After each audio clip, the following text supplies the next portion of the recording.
particle size distribution analysis, also called as grain size distribution analysis. Is it okay? Yes, sir. Okay.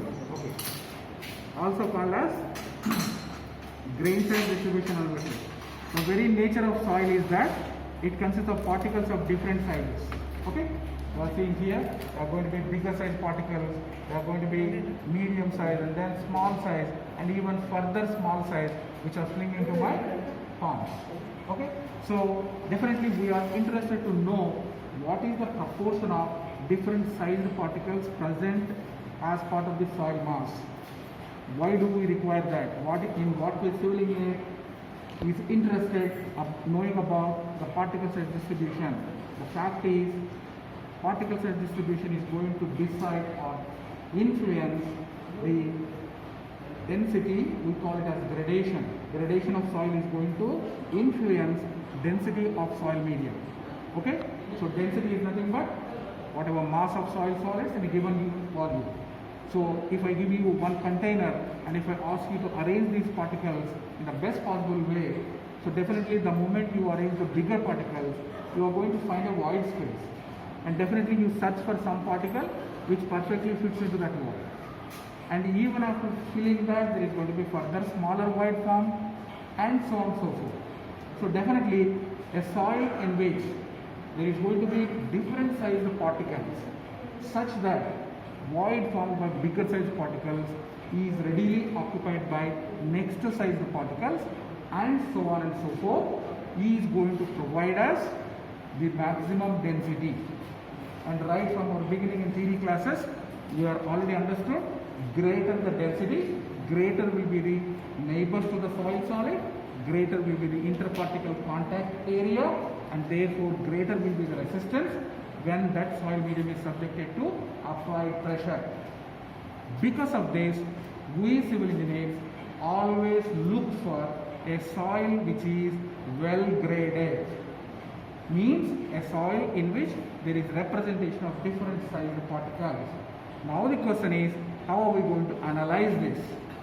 So in order to analyze this, we have two procedures.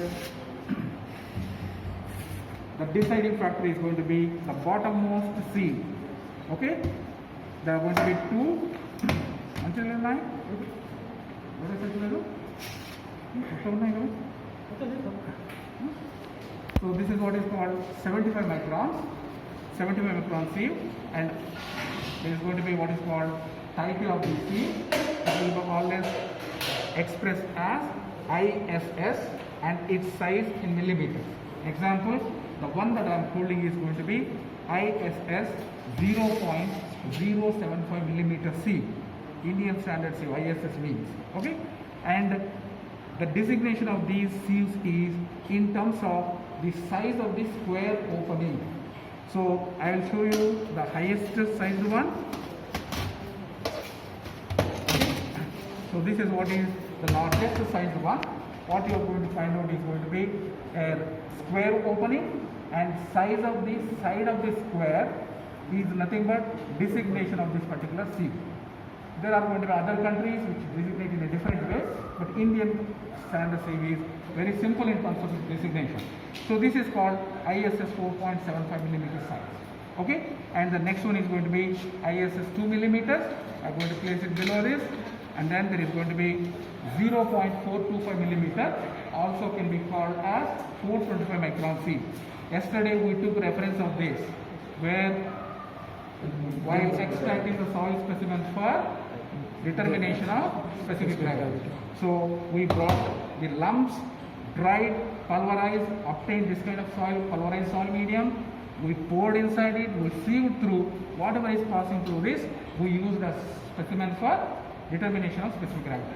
So this is 425. Do not confuse the numbers 4.75 millimeters, 425 microns, 0.425 millimeters. And below that is going to be the 75 micron. You please appreciate the difference. So here the naked eye could be able to see the aperture opening, but when it comes to 75 micron, definitely you can't even see with naked eye. So the next question is, can we expect any sieve finer than this? Of course, in the market we will get up to 40 microns. But the problem is, the moment you pour soil and when you do sieving, clogging takes place in the first phase and sieving do not take place further. So because of that, for all practical reasons, as far as geotechnical engineering is concerned, 75 microns is going to be the last smallest sized Indian standard sieve. So now there are going to, I told there are going to be two analyses.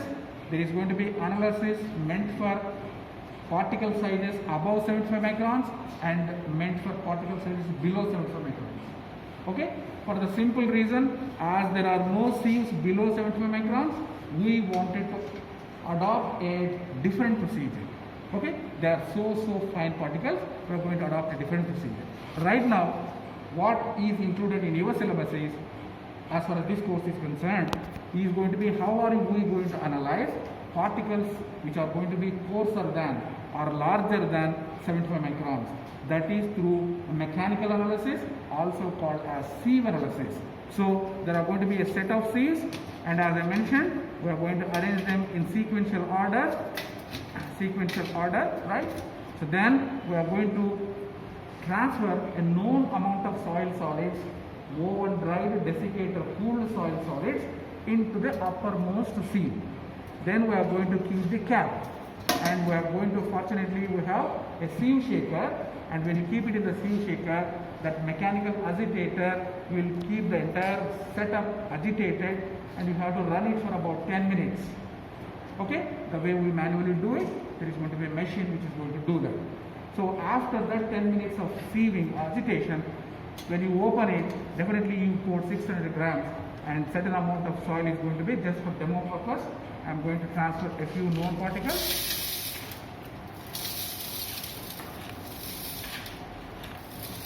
Okay, so the moment I pour, it's going to just occupy its own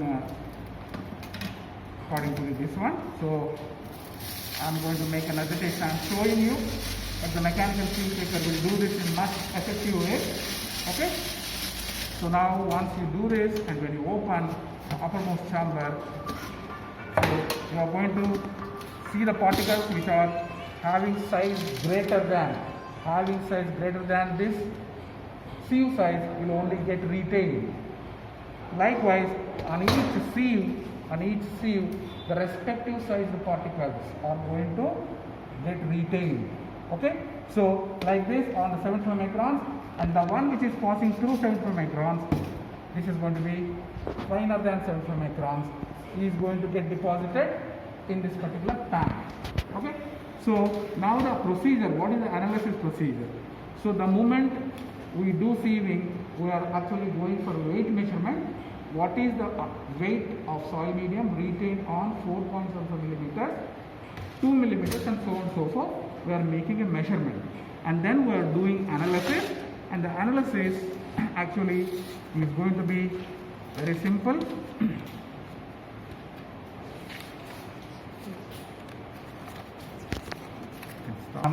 Size, then it's going to be the weight of the soil retained on each sieve. That's what we are making weight measurement.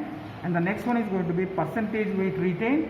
We already measured what is the amount that we transferred, so we are making a percentage, and then we are making cumulative percentage. So if it is 14.6, it is going to be 14.6, but the next one, 14.6 plus 34.8 is going to give you 49.4, 49.4 plus 37.6 is going to give you whatever it is, and so on and so forth. You are making cumulative. Definitely it should match with 100 by the end, because it is total 100%. Next column is going to be percentage finer. It is going to be 100 minus percentage, cumulative percentage retained, previous column. So that is going to give you different values. And then on a semi-log plot, have you used semi-log plot before? No. Do you know when do we prefer a semi-log plot? When do we prefer a semi-log plot?